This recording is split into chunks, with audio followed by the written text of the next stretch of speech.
Tom Hardy's new crime series reclaims global streaming charts dominance just weeks after finale for a fantastic reason. What if I told you the real reason Tom Hardy's MobLand just reclaimed the 81 global spot has almost nothing to do with Tom Hardy? And what if I told you Paramount is hiding something about this series, something that explains why it quietly became the most powerful crime drama on Earth, despite its finale airing over a month ago? Because MobLand isn't just a show, it's a signal, a test, wrapped in a gangster drama. And the deeper you dig into its sudden resurgence, the more the entire industry starts to look rigged. Because here's the truth, MobLand was never just about crime, it was about control, and it's no coincidence that Hardy's fixer character, Harry D'Souza, mirrors the very forces reshaping entertainment, power and influence. So why did a seemingly quiet crime series dethrone global giants like Dexter and Landman weeks after it ended? Why is Paramount suddenly acting like this show is its next Yellowstone, when just a few weeks ago, some critics were calling it a flop? And why is MobLand Season 2 confirmation being treated like a classified operation, despite record-breaking viewership? This is not just television, this is a blueprint. At first glance, MobLand looked like just another mob drama. Gritty streets, powerful families, a lone anti-hero caught in the crossfire. But here's what they didn't tell you, MobLand was designed to fail, at least at first. That's right, insiders now believe Paramount deliberately underpromoted the show during its March release. Why? Because MobLand wasn't meant to dominate at launch. It was meant to be tested. They wanted to see how far Hardy's name alone could carry a dark, slow, burn gangster series in the age of short attention spans. But something happened. Audiences didn't just stick around. They obsessed. Despite almost no mainstream push, MobLand climbed global rankings week after week. And then it disappeared. The finale aired on June 1st, and for a moment the world moved on. Or so we thought. Because weeks later, without warning, it came back. By mid-July, MobLand had reclaimed the #1 spot on Paramount's La, beating out every new series, including Taylor Sheridan's powerhouse Landman. But why? Because Paramount triggered something behind the scenes. A whisper campaign, selective algorithm boosts, a precise leak of the Season 2 renewal, just when curiosity was fading. And the fans, they did the rest. But here's where it gets strange. If you look closely, MobLand's rise isn't just about story arcs or acting, it's about manipulation. Because Harry D'Souza, the fixer Hardy plays, doesn't just solve problems, he engineers chaos. And the deeper you go into Season 1, the more MobLand itself starts to feel like a test of what audiences will accept and what they'll worship. And that's why you need to subscribe right now. Because this channel doesn't just report the news. We expose the hidden patterns behind it. MobLand is just one of many shows designed to reshape what you think you're choosing to watch.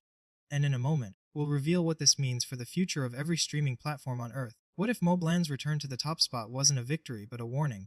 Because this isn't the first time a show, quietly, surged back to the 81 position after its finale, but it may be the first time the resurgence was planned months in advance. Ronan Bennett, the man behind MobLand, knows exactly how to write shows that reflect real power structures. He did it with Top Boy, and now, he's done it again. But this time he wasn't alone. MobLand was co-written by Jez Butterworth, who worked on The Agency, another shadowy series exploring surveillance, coercion, and hidden hierarchies. That's not an accident. Because in MobLand every family war masks a bigger truth, that real influence isn't about guns or drugs.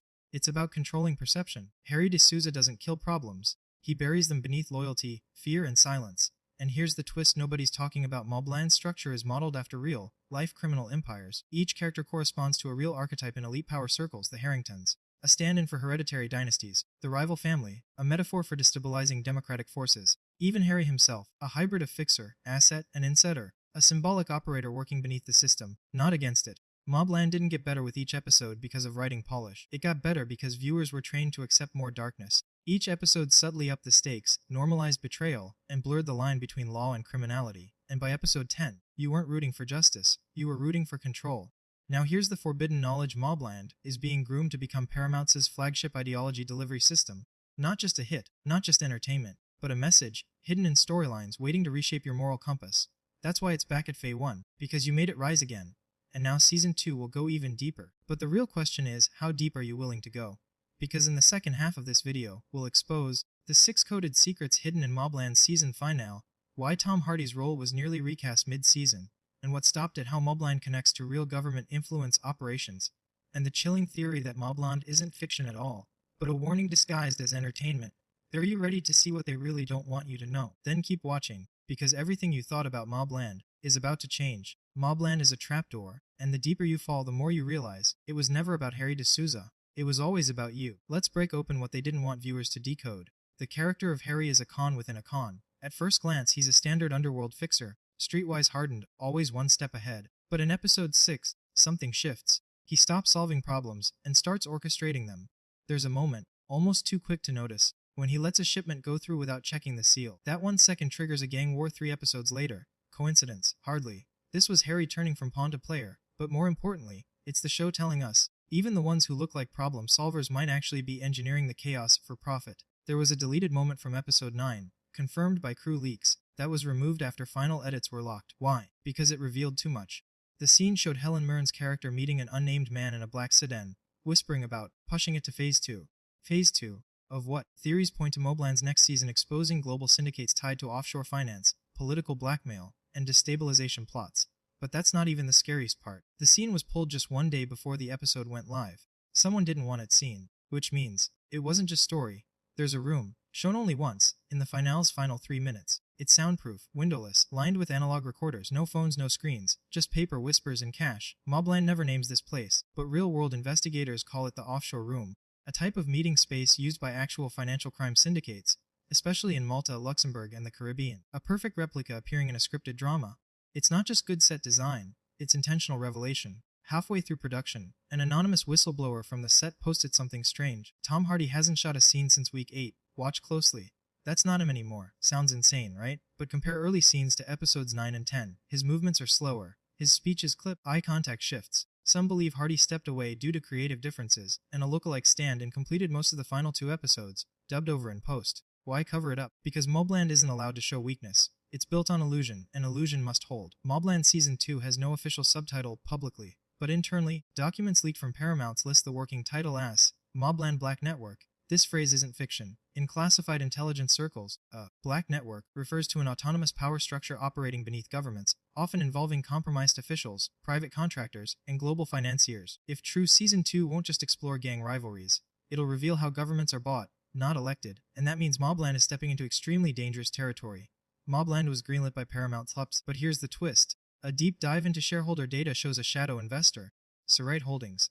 It increased its stake in Paramount Global 6 months before MobLand was approved. Sarite Holdings has no public face, no website, no known board members, but its financial fingerprints connect to geopolitical lobbying firms and offshore defense contractors. Why would a firm like that fund a crime drama? Unless MobLand isn't just a show, it's an operation, a slow drip exposure campaign designed to test exactly how much truth the public can take when it's disguised as fiction. And clearly, we're taking it all. MobLand didn't become Phase 1 by accident. It was always meant to return after the finale, right when you dropped your guard.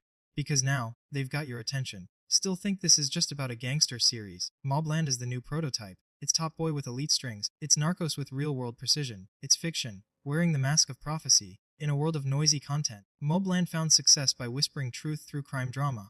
And the masses leaned in.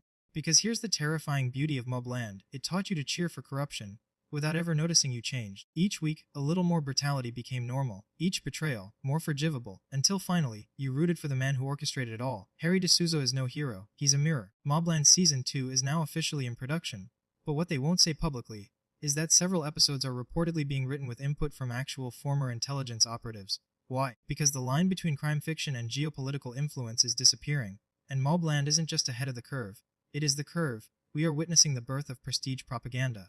Wrapped in leather jackets, spoken in gravel voices, dripping in shadows. And it's beautiful, but it's also dangerous, because stories shape culture, and MobLand is a story about power without rules. So ask yourself this: what happens when millions of viewers begin to believe that fixing, blackmail, and betrayal are just how the world works? What happens when fiction rewires your expectations? And what happens when it's too late to unlearn it? MobLand isn't the end. It's the signal fire. Because you saw through the fiction, and into the machine behind it.